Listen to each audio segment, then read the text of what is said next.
Hey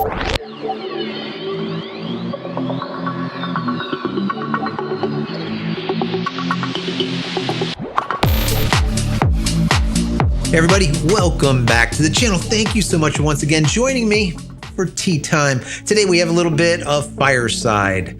You know I love that smokiness of the lap song. It is so good. What do you think about that cup, guys? What do you think? It's Jack. Do you love Jack? You don't? Come on. I know you love Jack. I love Jack. It's one of my favorite characters. I love this time of year, the season, Samhain, Halloween. I'm allowed to be creepy. And I have excuse. I like excuses. Have you listened to any of my ghost stories as of yet? Any of my tales? You should listen to some of them. I'll put a link to the playlist down below. Listen, they're fun. I love The Raven. It's probably one of my favorite stories. Anyways, I'm off on a tangent. Today, we're going to be taking a look at, once again, an Adobe alternative. Adobe Photoshop alternative, to be specific. We covered PhotoPea in the past. And during that video, I said I was going to do a follow-up video where I take you on a little journey of creating a thumbnail, but also, most importantly, is I'm going to teach you how to remove a subject from a background and do it so it looks professional, not amateuresque. You don't need any other package that you would have to purchase. This is 100% free and it runs online. So if you go to photopea.com, you'll be able to get started immediately. It's the equivalent to like Photoshop CS5, CS55, and it's literally 100% online. Nothing on your computer. It's just the coolest thing. Anyway, so many people have asked me to do a Life After Adobe Cutting the Cord 2nd edition or Series 2, and that's what I am doing. So once again, this is a Photoshop alternative, but I'm going to be working on Lightroom alternatives, Premiere Pro, Publisher, InDesign, Audition, whatever. Anything that you find in the Adobe CC lineup, we're going to give you alternatives. Alternatives that either one, you can purchase outright, or two, are 100% free. A lot of people have said, you know, Joe, I'm paying over $600 a year to have the full-blown package of Adobe CC. Other people say, I have the photographer package and it still costs me $120 a year. That adds up over time, right? It's one of those things that you pay every single month in perpetuity, forever. It's like renting and never owning.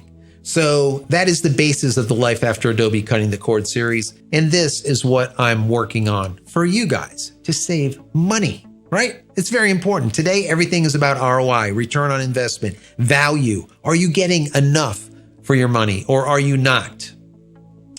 Anyways, before we get into it, I want to say that if you haven't downloaded my ebook as of yet, or any of my ebooks, go over to JCristina.com/books. Once again, JCristina.com/books. Go check it out. And if you get anything from this video, please give it a thumbs up, subscribe to the channel, click this button over here, this bell icon, so when I go live or when a new video comes out, you'll be notified of it immediately. Also, even better, share this video and the playlist for all of the Life After Adobe Cutting the Cord series that I'm going to leave in the comment area below and in the description. Share that with friends, family, colleagues, anyone that you think could possibly use not spending $636 a year on Adobe.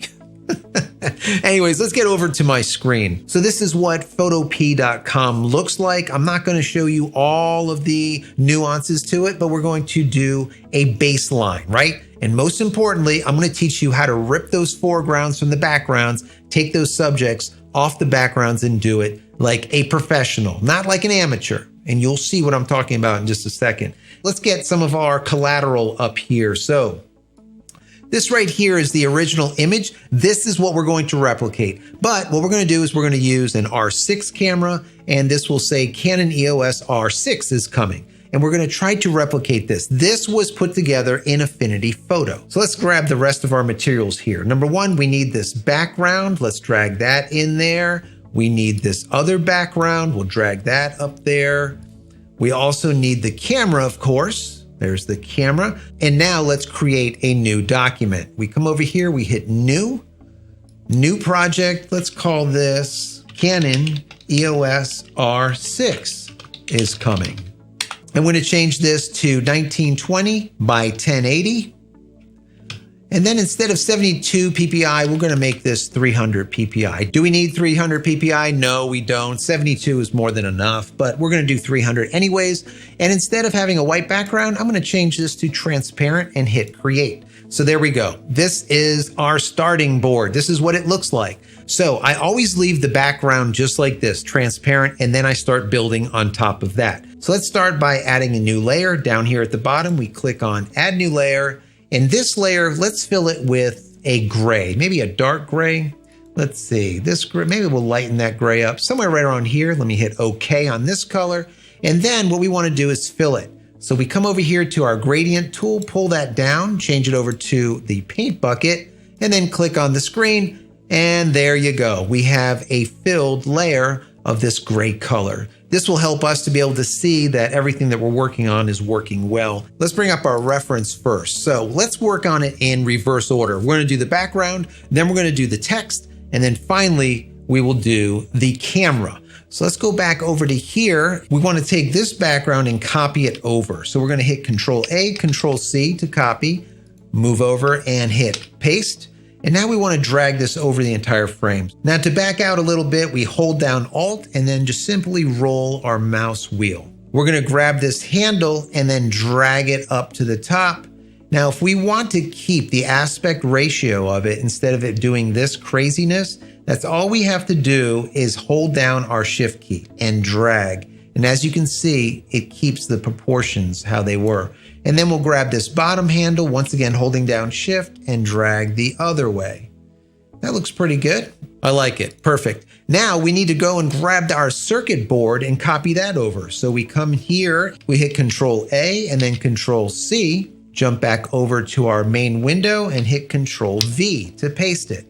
Perfect. Now this, as you can see over on the right-hand side, this layer is above our last layer. If we shut this layer off, we can see that layer. If we turn it back on, let's go ahead and change our layer from normal to, let's say, screen. Does that look right? I think it's a little bit, no, it's a little bit bright. Let's zoom in. All right, now that looks a little bright. Let's change it from screen to soft light. There we go. I think that looks good. All right, we're getting somewhere now, guys. We're getting somewhere. So we're going to do the text next. So we come over here to our T, which is our type tool. And then we can click anywhere to start typing. Let's change our color to white, hit OK. And then as far as the font size, we're going to make this maximum 150, but we're probably going to have to go bigger. So let's go click here, Canon EOS. Perfect.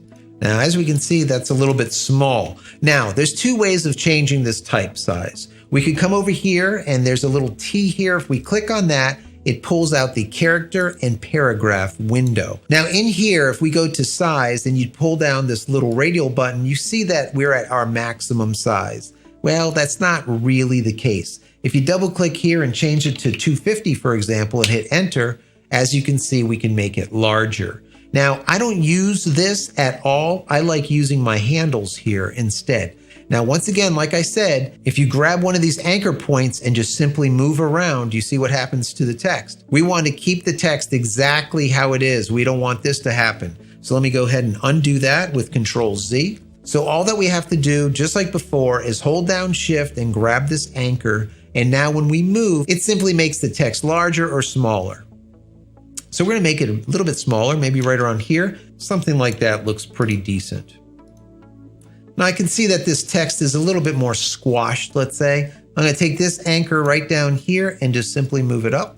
There we go. And now let's go back to our reference material. We need to put is coming down here. So let's take a copy of this Canon EOS, and that's all we have to do is hold down Alt and drag it. And now we just made a duplicate. Another way that we can do this is simply by hitting Alt and then Shift, and then when we drag it, it pulls it down perfectly straight. We're going to hit T for our type, double click in here, and we're going to change this to is coming. There we are. Now let me go ahead and move this up, once again holding Shift, and we can see that we need to make this a little bit bigger. We're going to grab this handle here, hold down Shift, and then drag this to about here. That's perfect. And then drag it all the way back down to the bottom. Now let's go back to our reference material. Now we need to make this R6 instead of an R7. So let's grab this is coming, once again holding down Alt, Move that up. And we're going to hit T for our type tool and then type in R6. Now here, we're going to grab our handles and now expand this to the size that we need it, just like this. That's perfect. Perfect width. Let's bring it down a little bit. I like that. That's pretty good. So now we're going to get into the camera. This is what most of you have been waiting for. We're going to rip that camera off that white background, but once again, we're going to do a good job at it. So let's go into our Canon EOS R6 reference material. So now, just like Photoshop or Affinity Photo or any other photo editor, we need to select that camera to pull it off the white background. So if we come over here on the left-hand side, we see the magic wand. We click on this, pull down, and now change that to quick selection. Now here we have two options. We can either select the camera or we can select the background first, whichever works well for you. Now what I found that works the best is I come over here, I make my brush large, and then I select the background, making sure I get all of these little areas all the way around so everything is selected. And then I change my brush size, and now I'm going to deselect the camera itself. So if I hold down Alt, which is the exact opposite of what I was doing, and then go over the camera, as you can see, it has already selected the camera. And if we zoom in here, look how good of a job it has already done. Now we can see there's a little bit of something in here we need to fix. Maybe there's a button there. There's a couple of things here on the hot shoe. We can fix those. So we're going to change our brush size and we're going to make these corrections. Once again, we're holding Alt because we want to add this in to the camera selection. Move up here, holding down Alt. Let's get in even closer. That's looking pretty good. And let's do this final area right around here. Needs a little bit of TLC. There we go. That looks pretty good. I think we can leave it at that. Now, most people, you know who you are, will at this point simply hit delete, get rid of the background, and then select the camera, Control-Shift-I, so just the camera is selected, then hit Control-C to copy it, then move over to our document and hit Control-V to paste it. And I guess it's acceptable. It looks pretty good because PhotoPea did a pretty damn good job to begin with, but it's still not just right. Now let's go ahead and deselect all of this so that's all we see is that gray background. And we can see where there's problems. So when we zoom in here, we can see this white line over here. We can see this dithering. Do you see this right in here? Where it's like stair-stepping. Do you see that? If I come over to the other side, do you see this stair-stepping that's happening here? This is not what we want. This is what the majority, 95% of everyone out there would have done this. Then they would come in there with their blur brush and go and try to blur the edges and try to figure out how to delete them. You know who you are. You know you've done this before. Well, you don't need to do that, okay? You don't need to do that. I'm gonna leave this here just as reference, and then we're going to do it a different way, and I'm gonna show you this side by side so you can see the difference. So I'm gonna move this over to the side. We're gonna go back to our Canon EOS R6. Now what we're gonna do is we're gonna work a little bit of magic here. The same thing that we do with Photoshop or with Affinity, you can do it here with this free software. And what that is we're going to refine these edges. So the software does it for us. We don't have to do it. So what we do now is we come over to Select and then Refine Edge. So on the left-hand side, it shows you the selection, and on the right-hand side, it shows you what it will look like. So we can, instead of having this transparent background, we can change it to, let's say, black, and then you can see if the white lines will be there or what is it going to look like. So since the camera has all hard edges, there's no hairs or anything like that, we can change this border to even 1 pixel and it should do the job for us.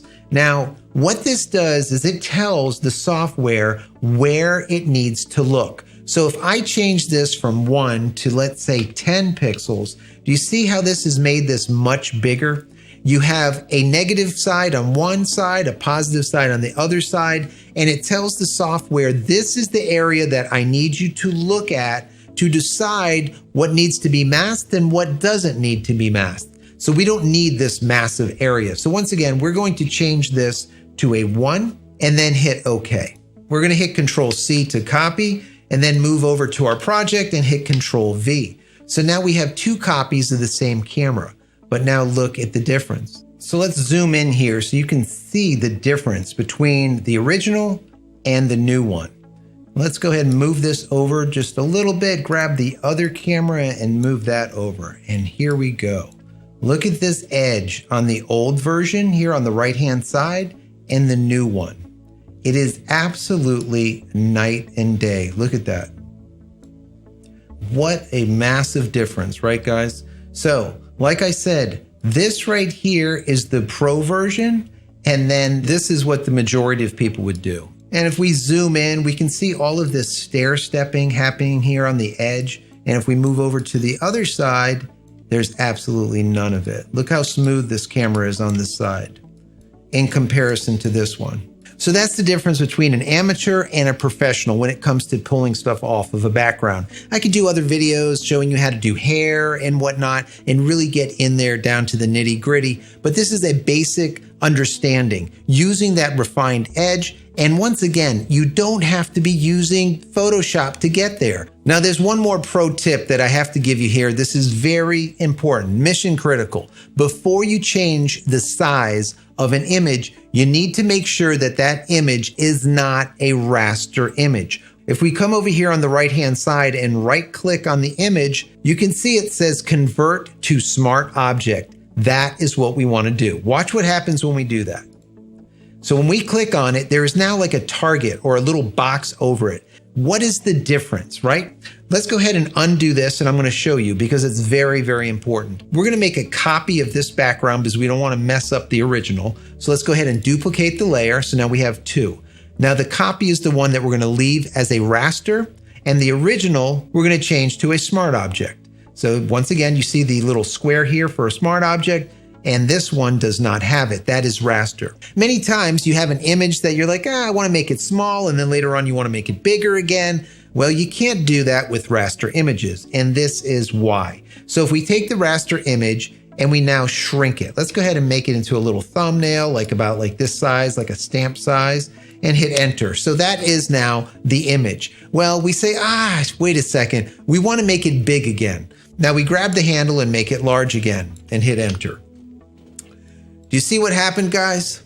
Not very good, right? Once you shrink something and it's raster, if you make it big again, it will look like crap. Why? Because all those pixels are missing, period. Let me just move this over to the side. So now watch what happens when we do the exact same thing with this version, which is a smart image. So let's grab this anchor and we're going to pull this down into a little tiny, once again, stamp size image and hit enter.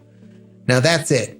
Now later on, once again, we now want to make this bigger. So we grab that handle and now we're going to stretch it to make it bigger. And we're going to once again hit enter. Do you see the difference? So this one right over here is the raster version, and right behind it is the smart object version. Always turn your images into smart objects before you change their size. It is absolutely imperative, period. So let's go ahead and delete this one because this looks like a horrible mess. So what we're going to do is we're going to turn on all of our layers like that. And we're going to take that camera and bring it all the way to the front. There we go. Now let's look at our reference material. We need to make this camera obviously smaller so that it fits in right around here. So let's go back to our project, grab our handles, and we're going to shrink this. You hold down Shift so that we shrink it and not go and distort it like this. We don't want that to happen. I think that's pretty good. Maybe we'll make it slightly bigger. Now, when we look at the reference material, you can see that it has this outer glow. So we're going to go back to our project, click on the camera, and then down here on the lower right-hand corner, click on Effects or Layer Style, and then go to Outer Glow. Let's go ahead and change this glow from yellow to pure white, and then click OK. And then we're going to change the size of it to maybe about this size. Is that about right? Pretty good, right around there. Hit OK. And once again, we'll jump over to our reference material. There you go. We'll enlarge that a little bit. Perfect. And then we'll go to our project and enlarge that. And there it is. So this is a perfect example how you can take a free piece of software and get the exact same results that you would with Photoshop. Once again, we are cutting the cord from Adobe. Life After Adobe Cutting a Cord is all about that. And if you want to come along with me and cut the cord, I'm going to show you how to do it, and I'm going to show you different packages that you can use as alternatives. It doesn't matter which package you're looking for. It could be Lightroom, Photoshop, InDesign, Premiere, whatever. We're going to have alternatives for you. There's already alternatives that I've covered in the past. About a year and a half ago, when I cut the cord and took all of our studio computers off of Adobe. It was thousands of dollars we saved for doing it. But in the description below this video, you're going to see that playlist. Go check it out. Watch all of the different pieces of software that I cover and I review. I show you the ones that worked really well for me, and I show you why. I tell you why, and then you decide which one you like.